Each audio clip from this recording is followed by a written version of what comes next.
제가 목사님 말씀하신 대로 필리핀에서 자그마한 예배당을 하나 짓고 있습니다. 예배당을 지으려고 하니까 뭐가 먼저 필요한가 하면 터가 먼저 필요합니다. 터. 대신 이제 터를 보러 다니는데 맞는 터를 구하는 게 쉽지 않잖아요. 참 많은 곳을 다녔습니다. 다니다가 기진해가지고 하도 더우니까 아이고 오늘은 그만 들어가야 되겠다. 그래서 이제 돌아오기도 하고 그렇게 했습니다. 터가 어떤 터는 너무 크고 어떤 터는 너무 비싸고 어떤 터는 너무 외지고 터를 고르는 일이 쉽지 않았습니다. 오늘 말씀의 제목을 터와 집이라 이렇게 정했습니다. 터와 집. 그래서 12절에 만일 누구든지 금이나 은이나 보석이나 나무나 풀이나 집으로 이 터 위에 세우면, 만일 누구든지 금이나 은이나 보석이나 나무나 풀이나 집으로 이 터 위에 세우면, 근데 11절 끝에 이렇게 이야기합니다. 이 터는 곧 예수 그리스도라. 이 터는 곧 예수 그리스도라.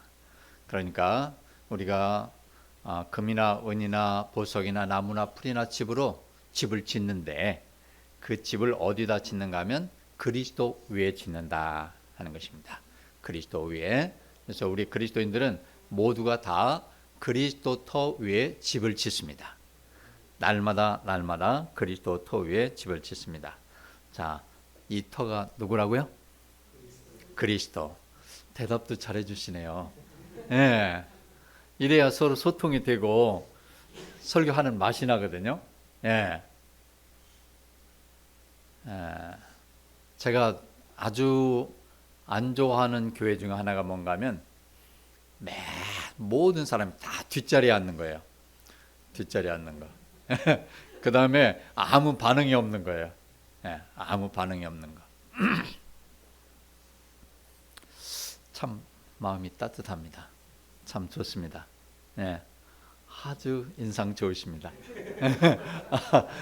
따뜻해집니다. 참 좋습니다. 이 터가 누구라고요? 그리스도. 예수 그리스도. 예수 그리스도 터 위에 우리가 집을 짓는데 금이나 은이나 보석으로 집을 지어야 되는데 나무나 풀이나 집으로 지으면 안 되는데, 우리가 이 터 위에 집을 잘 지으려고 하면 충성스러운 사람이 되어야 하겠습니다.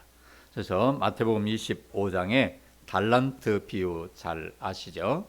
달란트 비유에 보면은 내가 적은 일에 충성하였음에 하는 말씀이 나옵니다.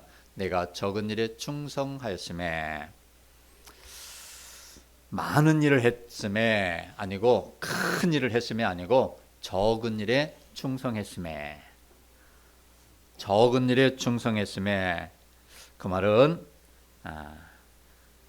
우리가 이 땅에 살면서 너무 큰 거 하려고 하지 말고 맡겨주신 거 적은 거 거기서부터 시작하면 됩니다. 근데 내가 적은 일에 충성하였음에 하면서 뒤에 붙이는 말이 뭔가 하면 착하고 충성된 종아. 착하고 충성된 종아. 근데 그 적은 일에 충성하였음에 하는 앞에 잘하였도다 하는 말씀이 나와요. 잘하였도다. Well done. 잘하였도다. 착하고 충성된 종아. Good and faithful servant. 착하고도 충성. 착하기만 하면 안 되고, 충성만 해도 안 되고, 착하고 충성스러워요. 교회 안에 진정으로 필요한 사람은 큰일 하는 사람이 아니에요. 뭐 대단한 사람이 아니에요. 사회적으로 뭐 지위가 높고 부자고 그런 사람이 아니에요. 어떤 사람이 교회 안에 필요하냐면 착하고 충성된 사람이 필요합니다. 착하고 충성된 사람. 두 분 특송하시는데, 필리핀 사람들은 거의 다 이렇게 큰 분들이 별로 없어요. 이렇게 큰 분들이 별로 없어요. 그래서 아담하니 그래도 참 이뻐요. 아담하고. 근데 필리핀 사람들이 이렇게 큰 분 보면 막 선망의 대상이야. 막, 야, 어쩌면 저렇게 클 수가 있냐? 어쩌면 저렇게 피부가 하얄 수가 있냐? 그래서 이렇게 참 크든 작든 이쁘든 안 이쁘든 착하고 충성돼야 돼요. 크고 이쁜 사람만 교회에 필요한 게 아니고 착하고 충성된 사람이 교회에 필요합니다. 제가 이번에 필리핀에서 들어오는데 한 자매가 저한테 문자를 보냈어요. 문자가 뭔가 하면 Thank you for the being a great person and exemplary work of God. 우리에게 훌륭한 사람으로 모범적인 하나님의 일꾼이 되어 주셔서 감사합니다. 하나님의 축복이 있기를 빕니다. 한 1년 섬겼는데 한국에 간다고 그러니까 이런 문자를 읽는데 가슴이 울렁울렁해요. 훌륭한 사람까지는 아니라도 모범적인 하나님의 일꾼이 되어 주셔서 감사합니다. 그런데 가슴이 막 따뜻해져요. 따뜻해져요. 그래서 이제 꼭 일주일 뒤에 제가 들어가는데 빨리 가고 싶어요. 그 더운 나라에, 그 힘든 나라에 가고 싶어. 보고 싶다고, 사랑한다고 자꾸 문자도 오고. 그래서 우리가 인생 살면서 이렇게 충성된 사람이 필요해요. 충성된 사람. 큰 사람 아니고 부자 아니고 착하고 충성된 사람. 교회 안에 그런 사람이 필요합니다. 제가 얼마 정도 되는지 잘 기억을 못하는데 우리 친교회 안에 잘 갖춰진 땅도 건물도 잘 갖춰진 교회에서 사역자를 목사님을 청빙하는 일이 있었어요. 잘 갖춰진 그런 교회에서 청빙하는 일이 있었는데 그때 오겠다는 사람들이 많아도 다른 사람 다 싫고 하현복 목사님 오셨으면 좋겠다. 그 교회에서 하현복 목사님이 이렇게 예배당도 있고 건물도 있고 잘 갖춰진 이 교회에 와서 사역하시면 좋겠다.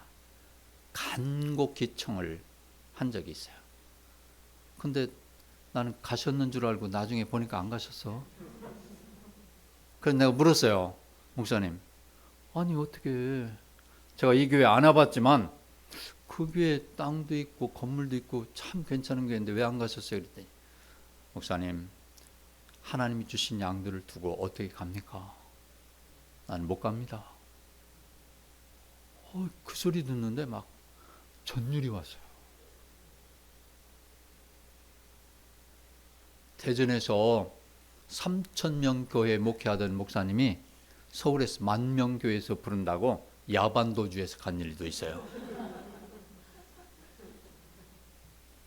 교회에서 못 가게 하니까 야반도주였고 그냥 보따리 싸고 가버려. 목사도 다 충성스러운 게 아니에요. 목사들이 다 착하고 다 충성스러우면 한국 교회가 지금 이 지경이 됐겠어요? 야반도주한. 근데 한 목사님, 난 그때 저분한테 감동이 됐어요. 어떻게 거기를 안 갔어요? 아니 하나님이 맡겨주신 양무리를 두고 어떻게 갑니까? 이야. 하나님은 얼마나 부자인지 얼마나 높은지 거기에 관심이 없습니다. 얼마나 착하고 충성된가 거기에 관심이 있습니다. 그래서 하나님의 뜻을 따라서 살려고 하면 하나님의 말씀을 따라서 살아야 되고 하나님의 말씀을 따라서 살려면 성령을 따라서 살아야 돼요. 성령께서 말씀하셔야 돼요. 제가 필리핀에 갈 때 성령께서 가라고 그러시는데 안 간다고 할 수가 없었어요. 제가 뭐 대단히 충성스러워서가 아니라 성령께서 가라고 하니까. 네, 가라고 하니까. 교회에서는 왜 벌써 은퇴를 하려고 하느냐? 가지 마라. 가족들은 나이가 몇인데 어디 가냐? 가지 마라. 네, 별소리 다 해도 성령께서 가라 하시니까. 성령께서 가라 하시니까. 그래서 성령의 열매가 나오는데 갈라디아서 5장 22절에 이렇게 말합니다. 오직 성령의 열매는 사랑과 희락과 화평과 오래 참음과 자비와 양선과 충성과 온유와 절제니. 자, 그리스도인들이요, 그동안 너무 뭘 이루는 데다가만 치중을 많이 했어요. 근데 뭘 이룬다고 하는 것은 땅을 사고 집을 짓는 게 아니라, 뭘 이룬다고 하는 것은 성령의 열매를 맺는 거예요. 네, 성령이 내 안에 오셔서 성령이 나를 주장하면 어떤 열매들이 맺냐면 사랑과 희락과 화평과, 다 같이 오직 성령의 열매는 같이 읽습니다. 시작. 성령의 열매는 사랑과 희락과 화평과 오래 참음과 자비와 양선과 충성과 온유와 절제니. 근데 여기 지금 안 나와 있지만 그 뒤에 뭐가 붙어 있는가 하면 이런 말이 붙어 있어요. 이 같은 것을 금지할 법이 없느니라. 성령이 내 안에서 역사하시면 이런 열매를 못 맺게 할 수가 없다. 그리스도인은 그냥 기쁠 수밖에 없다. 그리스도인은 그냥 사랑할 수밖에 없다. 그리스도인은 그냥 화평할 수밖에 없다. 이런 열매가 맺히게 되어 있다. 온유와 충성과 양선과 자비와 오래 참음과 이런 열매들이 안 맺힐 수가 없다. 성령이 나를 주장하시면, 성령이 함께 하시면. 이것이 그리스도인의 삶입니다. 그리스도인의 삶은 날마다 그 삶 속에서 성령의 열매가 맺히는 거예요. 성령의 열매. 저는 40년 가까이 목회를 했어요. 네. 40년 목회하면 대단한 거예요. 몰라요? 예.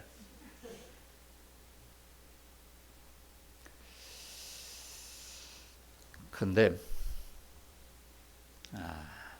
여러분 인생은 어떤지 모르겠지만 40여 년 목회를 하면서 별 일을 다 겪어. 예. 인생은 다 겪는 거예요. 네. 그래서 우리 인생은 이렇게 그래프를 그리면 이렇습니다.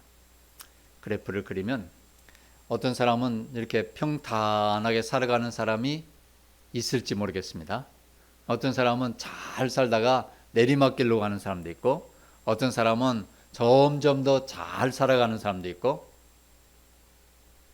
어떤 사람들은 이렇게 파도를 타다가 지금 좋을 때, 어떤 사람은 파도를 타다가 지금 평탄할 때, 어떤 사람은 파도를 타다가 지금 내리막일 때. 여러분 이것 중에 하나 골라보세요. 나의 삶은 어떤 그래프인가? 예. 저는 생각에 이렇게 인생을 평탄하게만 사는 사람은 없다고 생각해요. 그런 사람은 세상에 없어요. 그런 인생 자체가 없어요. 어떤 사람은 잘 나가다가 내리막으로 계속 내려왔다 그렇게 생각하는 사람도 있을 수 있어요. 어떤 사람은 옛날에 어려웠는데 지금은 좋다 그렇게 생각할 수 있는 사람도 있어요. 그러나 그 인생을 돌이켜보면 전부 다 파도 타다가 이렇게 좀 나아졌든지 꼬꾸라졌든지 그런 거지, 그냥 이렇게 좋아지고 이렇게 나빠지고 그런 인생은 없습니다.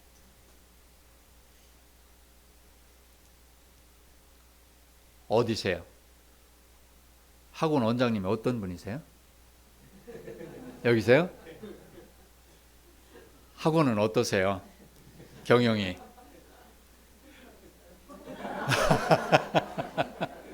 네, 거꾸로. 예.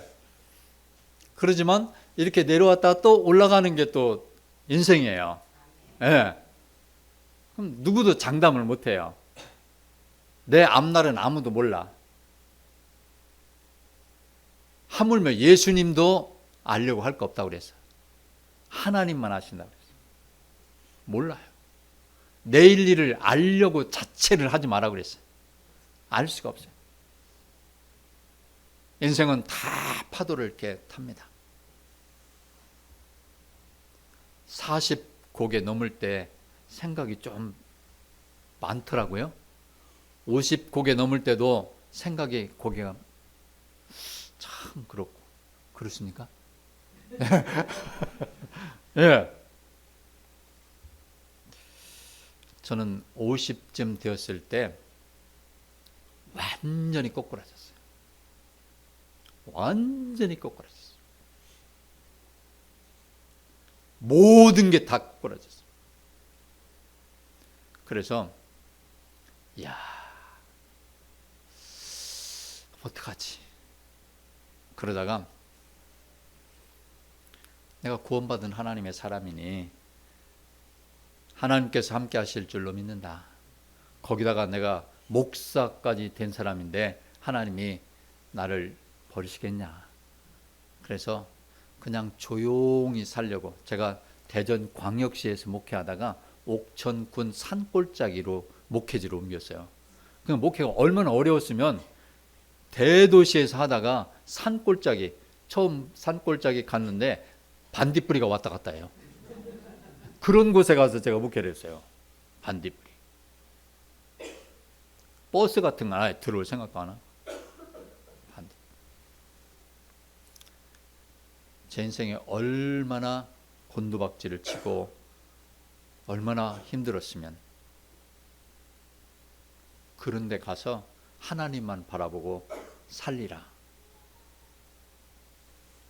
그런 시절이 있었어요. 인생은 참 쉽지가 않습니다. 인생은 참 어렵습니다. 그냥 사라지지 않습니다. 오늘 좋다고 내일 좋다는 보장 없습니다. 오늘 어렵다고 내일 어렵다는 보장 없습니다. 성령께서 함께 하시면 그런 중에도 기뻐할 수 있고, 그런 중에도 감사할 수 있고, 그런 중에서도 평화할 수 있고, 그게 성령의 사람들이에요. 만일에 제가 성령이 내 안에 안 계셨더라면 그럴 때에 아이고 인생이 뭐 이래 포장마차나 찾아갔겠죠. 그러나 저는 성령이 내 안에 계시고 구원받았고 하나님이 함께 하시니까 나는 하나님과 더불어 인생을 살아갈 것이다.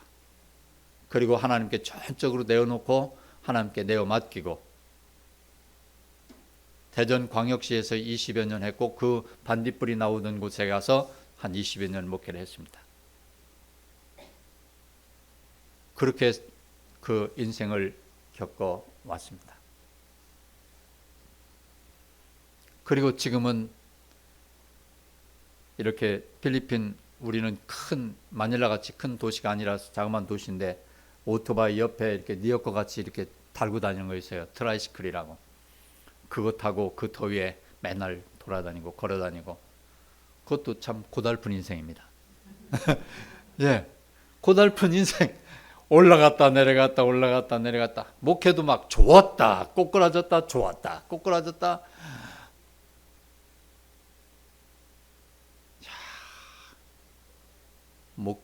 목회자의 심정은 진짜 참 힘듭니다.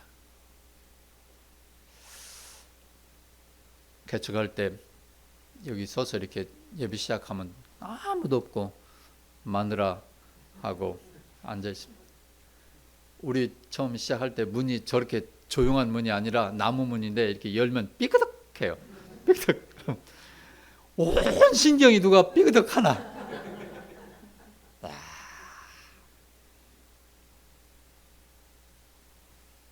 한 번은 아무도 없어서 여기 서가지고 저 뒤에 시계 숫자를 세웠어요. 숫자를 1 더하기 2 더하기 3 더하기 4 더하기 하니까 얼마가 나와.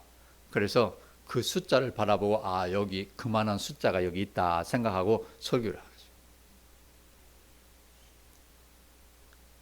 그렇게 하다가 점점 교회가 좋아지고 예배당도 짓고 그렇게 했는데도 불구하고 엎어지고, 그래가지고 산골짜기 반딧불 있는 데로 가고, 그렇게 해가지고 목회하다가 필리핀에 그 뜨거운 데 가가지고, 예, 저는 견디는데 제 아내는 필리핀에서 막 쓰러지고 막 뒤집어지고 막. 자, 우리가 성령의 열매를 맺어야 합니다. 성령의 열매를 맺으면 그럼에도 불구하고 감사하는 거예요. 그럼에도 불구하고 평화하는 거예요. 그게 성령의 역사예요. 성령의 힘이에요. 하나님 믿는 사람들의 파워가 거기에 있는 것입니다. 그러나 성령으로 살지 못하면 어떻게 합니까? 집으로 짓고 나무로 짓고 풀로 짓고 그런 집을 지으면 그런 것들은 다 뭐냐? 쑥은덕거리고 당을 짓고 분열하고 그렇게 분을 내고 화를 내고 그런 것입니다. 그런 걸로 집을 지으면 불이 났을 때 다 타버리고 남는 게 없게 되는 것이죠. 그래서 여기 말씀하기를 13절 말씀에 각 사람의 공적이 나타날 터인데 그날이 공적을 밝히리니 이는 불로 나타내고 그 불이 각 사람의 공적이 어떠한 것을 시험할 것이라. 우리가 그리스도 위에 집을 짓는데 이 집을 뭘로 지었느냐에 따라서 마지막에 심판하실 때 그 불이 지나가도 남는 거는 상급을 받을 것이고 다 타버리면 상급이 없고 하는 것입니다. 그래서 여기 공적이라는 것을 다른 성경에서는 이렇게 말했습니다. 공적을 일한 것, 네가 한 것대로 심판을 받을 것이다. 이렇게 이야기했어요. 그래서 그대로 있으면 하는 말이 또 다른 성경에서는 살아남으면 그렇게 말합니다. 불이 지나갔을 때 그게 금이나 은이나 보석은 살아남아 있잖아요. 예, 살아남으면 이렇게 말합니다. 그래서 고린도후서 5장 10절에 이는 우리가 다 반드시 그리스도의 심판대 앞에 나타나게 되어 각각 선악간의 금음으로 행한 것을 따라 받으려 함이라. 이제 여기 심판대라고 하는 게 나오는데 이 심판대는 어떤 심판대냐면 믿는 사람들을 심판하는 거예요. 안 믿는 사람들은 이 심판대에 서지 않아요. 믿는 사람들을 세워놓고 심판을 해가지고 금이나 은이나 보석으로 지은 사람들은 상을 주고 나무나 풀이나 집으로 지은 사람들은 상을 못 받게 되는 겁니다. 네, 여기는 믿지 않는 사람들은 서는 심판대가 아니에요. 그래서 이것은 믿는 자들의 상급의 심판대라고 합니다. 자, 우리 목사님이 오늘 이야기하셔가지고 오신 분들이 있고 또 우리 성도님들이 초대해서 오신 분도 있고 이렇게 하는데 우리가 하나님 나라 갔을 때 상급 받을 수 있는 최대의 상급은 뭐냐면 전도하는 겁니다. 전도. 전도해가지고 딱 상급의 심판대에 섰을 때 이 사람 내가 전도한 사람에 이러면 상급이 막 큰 게 옵니다. 최고 어려운 게 전도요. 옛날보다 지금은 전도하기가 훨씬 어렵습니다. 저는 여러분이 지금 오늘 새로 처음 오신 분이 있다고 그래가 깜짝 놀랐어요. 어떻게 왔지? 어떻게 이런 일이 다 있지? 없어요. 300명, 500명 모이는 교회도 초청잔치 하면요. 뭐 1명 올까 2명 올까? 안 와요. 요즘 교회 안 와요. 없어. 저는 여러 해 전부터 이런 집회할 때 돈 1,000만 원 들여가지고 한 사람만 교회에 붙어도 내가 한 달에 한 번씩 하겠다. 그런 적이 있어요. 1,000만 원을 들여도.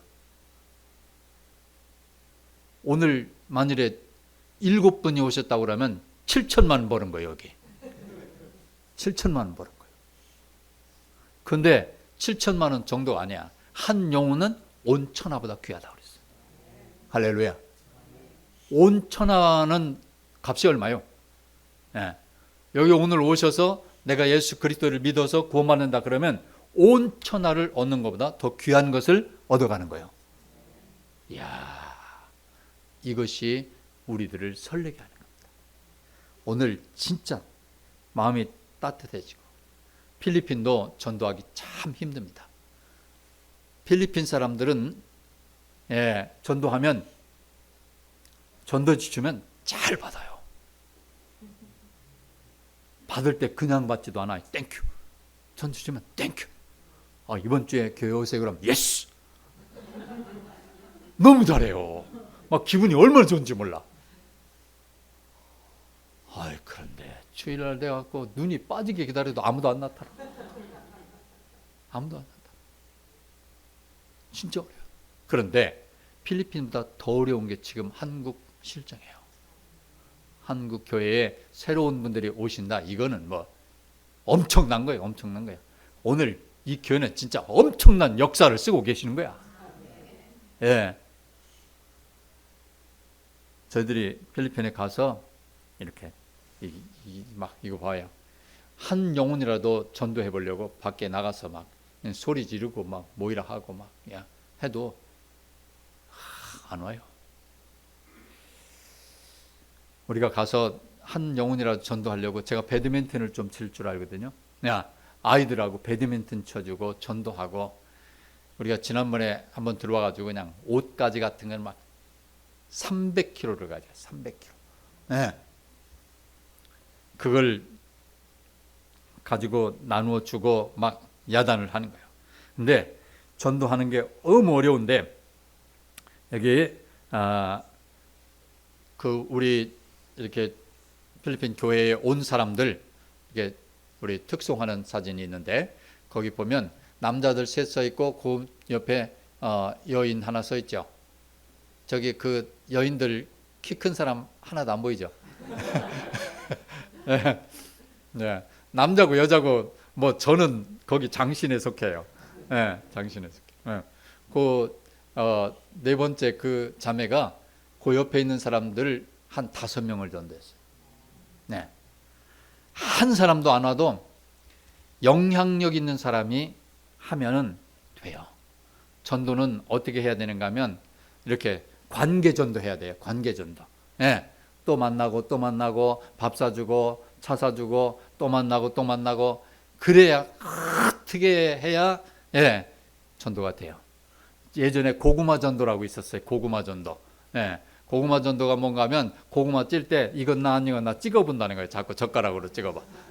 그래서 또 만나면 또 찍고 또 찍고, 찍어 만나면 또 찍고 또 찍고, 그렇게 해야 겨우 어떻게 한 사람 전도한다는 거예요. 그래서 우리가 열심히 전도해야 되는데, 왜 사람들이 교회에 잘 오지 않느냐 그러면 본이 되는 사람이 없기 때문에 그래요.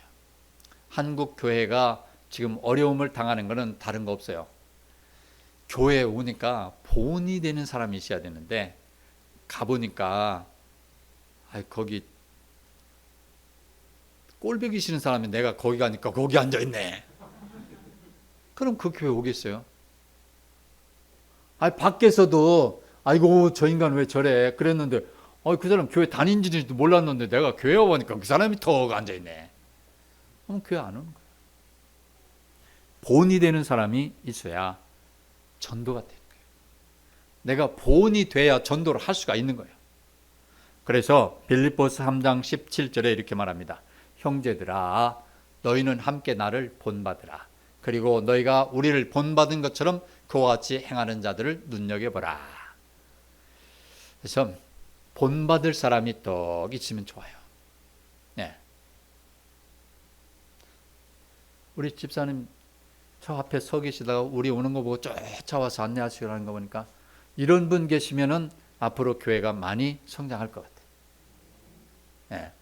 얼마나 겸손히 나오셔서 안내하시고 쫓아와서 반갑게 해주시고, 우리가 누가 새로운 사람이 오면 반갑게, 반갑게. 오늘 점심 식사 같이 하는 걸로 나왔더만, 점심 식사 할 때 처음 오신 분들하고 반갑게. 되지 못한 사람들은 저기들끼리 모여가지고 저기들끼리 막 하고, 처음 온 사람들은 안중에도 없어. 그러면 그 다음에 아이고 저기들끼리 잘 해먹으라 그러고 안 와. 점심 먹을 때 그런 분들하고 같이 나누고, 사랑 나누고, 마음 나누고, 어디 사냐고 물어보고. 그래서 자꾸 모여야 돼요. 자꾸 만나고 사랑을 베풀고. 제가 필리핀에서 이렇게 우리 집에 초대해가지고 음식 대접하고 형제들 모아서 성경공 가르치고 이렇게 합니다. 예, 필리핀 사람들 함께 모이는 거 참 좋아해요. 그래서 우리가 이렇게 모여서 함께 격려하고 힘을 더하고 하는 것입니다. 그러면서 빌립보서 4장 9절에 너희는 내게 배우고 받고 듣고 본바를 행하라. 그리하면 평강의 하나님이 너희와 함께 계시리라. 할렐루야. 네, 나한테 배워라. 나한테 배워라. 야, 이 정도 되면 참 멋있죠. 네. 내게 배우고 받고 듣고 본바를 행하라. 자, 본이 되는 사람이 있어가지고 이 사람한테 본을 보이고 저 사람이 또 저 사람한테 본을 보이고 그 사람을 따라서 행할 수 있도록 하면 평강의 하나님이 함께 하신다. 예, 우리가 인생 평강스럽게 행복하게 살려고 하면 본이 되는 삶을 살아야 돼요. 본이 되는 삶. 예, 가정에서도 본이 되는 삶, 교회에서도 본이 되는 삶, 사회에서도 본이 되는 삶, 그렇게 하면서 잘 가르쳐야 합니다. 교회 안에서 좋은 모습을 보여야 하는 것이죠. 인생을 평안하게 살기를 원하신다면, 하나님이 함께 하기를 원하신다면 본이 되는 삶, 그리고 나를 본받는 사람이 또 나오도록 해야 돼요. 나를 본받는 사람이. 그래서 나를 본받는 사람이 어디 있나 눈여겨보라는 거예요. 내가 반듯하게 살아가면 나를 닮는 사람이 옆에서 자라가고 있어. 그러면 그 사람이 어디 있나 이렇게 살펴보는 겁니다. 그리고 서로 격려하는 것이죠. 그런데 우리가 여기서 기억해야 되는 것은, 혼동하지 말아야 되는 것은, 아까 심판대에 믿는 사람만 선다고 그랬잖아요. 안 믿는 사람들은 거기 설 수가 없어요. 안 믿는 사람들은 다 심판받아서 천국이냐 지옥이냐 갈라지고, 예, 그리스도인들만 모여서 거기서 상급을 받는데, 혼동하지 말아야 되는 게 뭔가 하면, 구원은 믿음으로 받습니다. 예, 구원은 착한 일에서 받는 거 아니에요. 구원은 교회 와서 봉사한다고 받는 거 아닙니다. 직분 받았다고 받는 거 아니에요. 예, 구원은 믿음으로만 받는 것입니다. 누구도 행함으로는 구원받을 수 없다. 그러나 누구도 행함이 없이는 상급을 받을 수 없다. 같이 읽겠습니다. 시작. 누구도 행함으로는 구원을 받을 수 없다. 그러나 누구도 행함이 없이는 상급을 받을 수 없다. 예, 그러니까 구원받지 못한 사람은 이 세상에서 너무 잘 모범적으로 살려고 할 거 없어요. 우리 하 목사님처럼 저렇게 스탠다드로 살려고 할 거 없어요. 예, 구원받지 못한 사람은 그냥 아무렇게나 사는 게 좋아요. 예, 그저 뭐 구원받지 못한 사람은 행함으로 하나님 나라 못 가요. 행함으로 못 가는 이유가 있어요.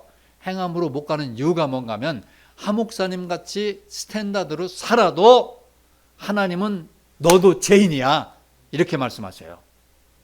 성경은 모든 사람이 죄를 범하였음에 하나님의 기준에 도달하지 못한다, 이렇게 되어 있어요. 누구라도 죄를 안 짓는 사람이 없어요. 다 죄 짓고 살아요.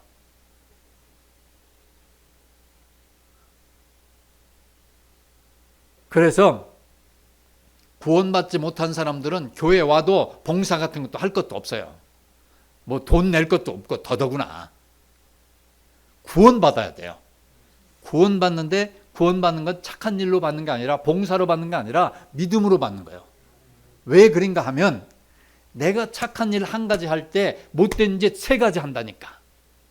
그래서 저는 늘 이야기한다니까. 당신 구원받으려고 교회 가서 봉사하고 청소하고 밥 뭐 식당 가서 봉사하고 그런 거 해봤자 구원 못 받아.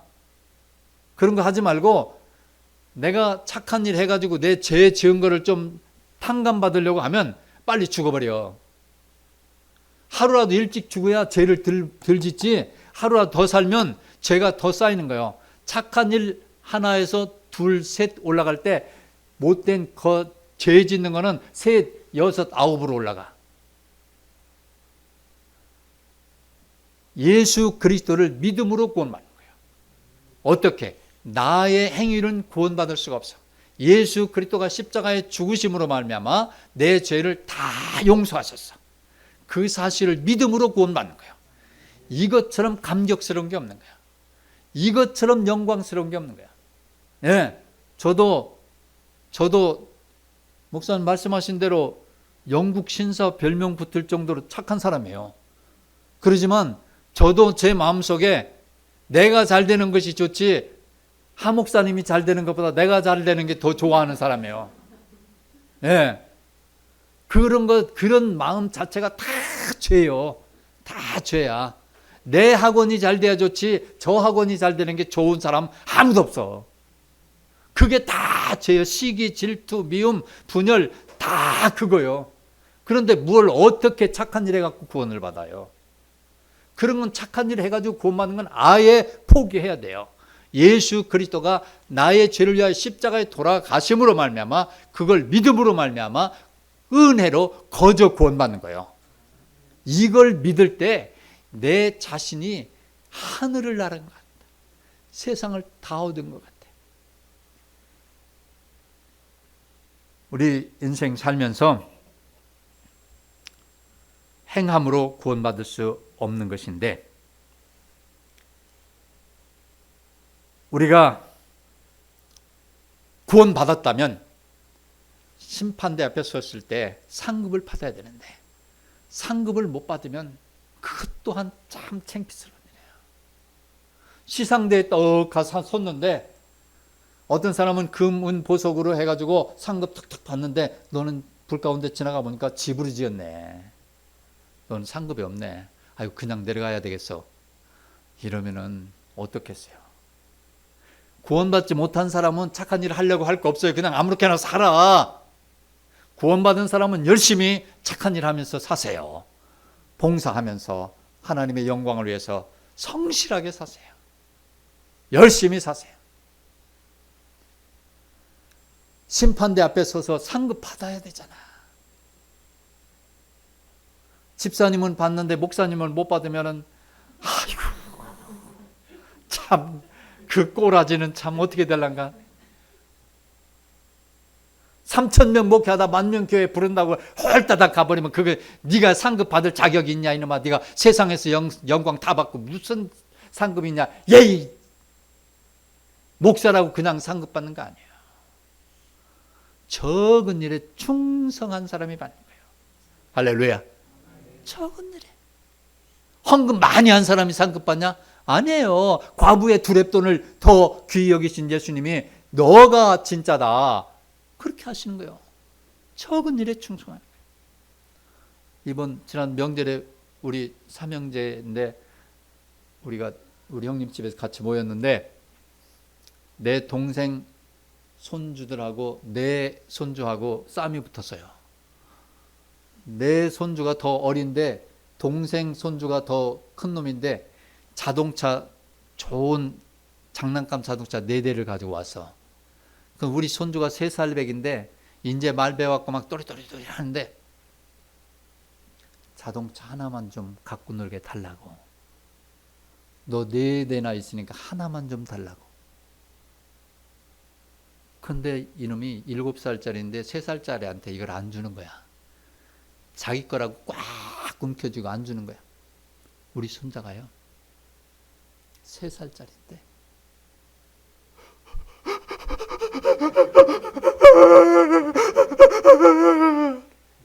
한 대만 달라고 하나만 아파트가 떠나가는 거야.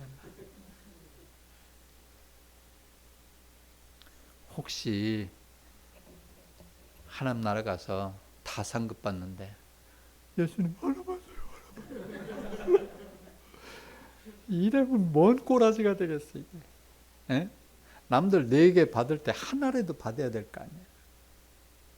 구원받은 사람은 정신 차려야 돼요. 구원받은 사람은 진짜 충성해야 돼요.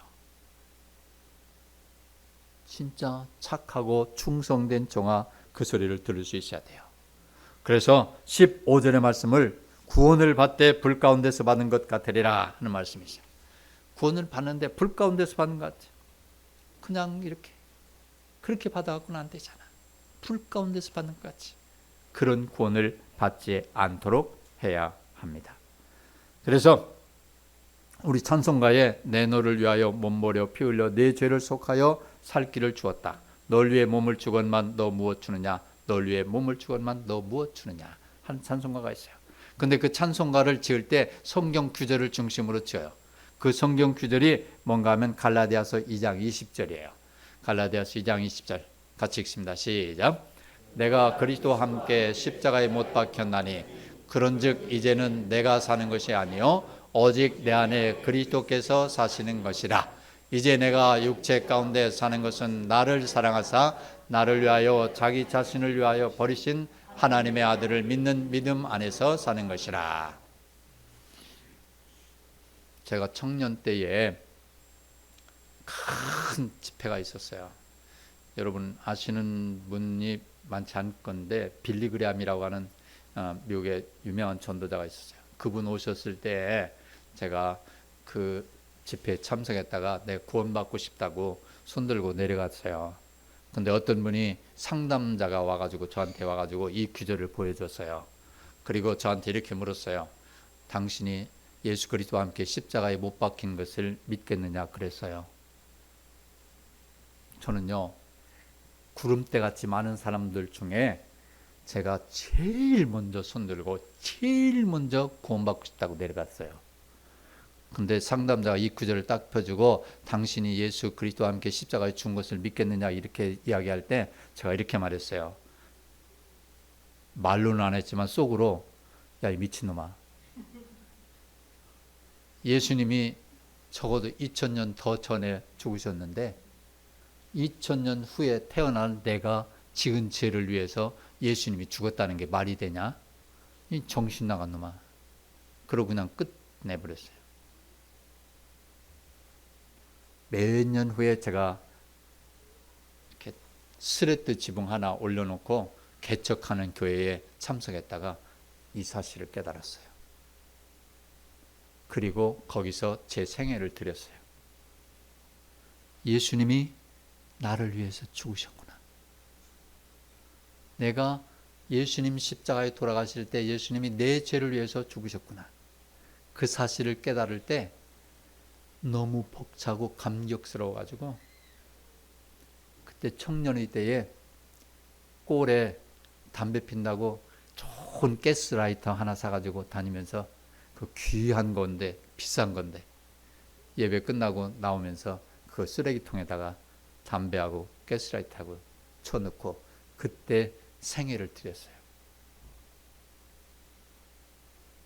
그 엄청난 집회에서는 내가 깨닫지 못했는데 스레트 지붕 해놓고 몇 사람 모여놓고 개척 예배하는 데서 깨닫고 생애를 드렸어요. 예수님이 나를 위해서 십자가에 죽으셨다 하는 것이 뭔가 하면 예수님이 하나님의 아들이야. 근데 하나님의 아들인데 하나님의 아들인지 뭔지 내가 어떻게 알아? 예수님이 십자가에서 돌아가시기 전에 처녀에서 태어났는데 처녀의 몸에서 태어났다는 걸 내가 어떻게 믿어? 그런데 후에 깨달은 게 뭔가 하면 예수님이 죽으셨다가 3일 만에 살아나신 거야. 근데 성경에 보니까 예수님이 죽은 뒤에 살아나신 것을 예수님의 제자들이 보고 마리아가 보고 막달라 마리아가 보고 500여 사람들이 일시에 보고 그가 하늘로 올라갔어. 처녀의 몸에서 태어난 거는 못 믿어도 이거 죽었다 살아난 거는 본 사람들이 증거하니까 본 사람들이 이야기하니까 안 믿을 수가 없는 거예요. 이거는. 그러면 본 사람들이 이야기하는 것이 예수 그리스도가 죽었다가 살아났다고 하는 것을 믿는다면 죽은 사람이 살아났다면 처녀에게서 태어날 수도 있다는 거예요. 처녀에게서 태어날 수 있다고 한다면 그가 하나님의 아들이라는 거예요. 하나님의 아들이 온 인류의 죄를 품고 대신 십자가에 죽으셨다는 거예요. 이 사실이 마음속에 확 깨달아지면서 세상에 이런 일이 어떻게 있냐? 어떻게 이런 일이 있을 수가 있냐? 이거는 이 세상의 일이 아니다. 하나님의 일이다. 하나님만이 하실 수 있는 일이다. 그 사실을 깨닫고 제가 제 생애를 드렸어요. 그래서 오늘날까지 목회를 한 겁니다. 여러분, 예수 그리스도, 그분이 나를 위해서 죽으셨습니다. 하나님의 아들. 하나님인지 아닌지 어떻게 알아? 그가 처녀에게서 태어났습니다. 죽었다가 3일 만에 살아나셨습니다. 3일 만에 살아나셔서 하늘로 올라가는데 갈릴리 온 동네 사람들이 다 그걸 봤습니다. 예수님의 제자들이 예수님이 뭐 죽었다가 살아날 거다 그렇게 아무리 말해도 안 믿었습니다. 그런데 예수님이 죽었다가 딱 살아나니까 이건 진짜구나. 그래서 자기의 목숨을 다 내놨습니다. 예수님의 제자 12명 중에 가룟 유다, 예수님을 팔아먹은 사람 하나, 지가 목매달아 죽고, 요한계시록 쓰느라고 밤모섬에 유배되었던 그 사람 한 사람 자기 수명대로 살고 10명은 전부 다 순교당했어요. 톱으로 켜 죽이고 화형당하고, 막 껍데기를 뺏겨 죽이고, 껍데기를 뺏겨도 나는 예수님이 하나님이라는 걸 믿는다. 예수님이 나의 죄를 위해서 죽으셨다는 것을 믿는다. 그걸 거부할 수가 없는 거예요. 이 엄청난 사실 앞에 우리는 직면해 있는 것입니다. 그래서 우리는 다 예수님 믿고 그 예수님을 믿음으로 말미암아 내가 구원받아서 하나님 나라의 소망을 가지는 것입니다. 우리가 이 땅에 살면서 무슨 소망을 가지고 삽니까? 내가 100살 사는 게 소망입니까? 120살 사는 게 소망입니까? 그따위 소망은 아무도 그까지 그건 다 필요 없는 것입니다. 우리의 진정한 소망은 하나님 나라에 있는 것입니다. 하나님 나라를 바라볼 수 있는 그러한 진정한 소망을 가지면 내가 80이 됐든 90이 됐든 100살이 됐든 하나님 나라에 대한 소망을 가지고 거기로 향해서 걸어가면 날마다 사랑과 희락과 화평과 오래 참음과 자비와 양선과 충성과 온유와 절제를 맺으면서 인생을 즐겁게 행복하게 살아갈 수가 있게 되는 것입니다. 여러분, 인생을 행복하게 즐겁게 감사하면서 착하고 충성된 종으로, 구원받은 사람들은 하나님 나라에 가서 상급받을 것을 생각하면서, 구원받지 못한 신분들은 예수 그리스도의 그 엄청난 사건 앞에 여러분 자신을 내어놓고 구원받는 역사가 있기를 소망합니다.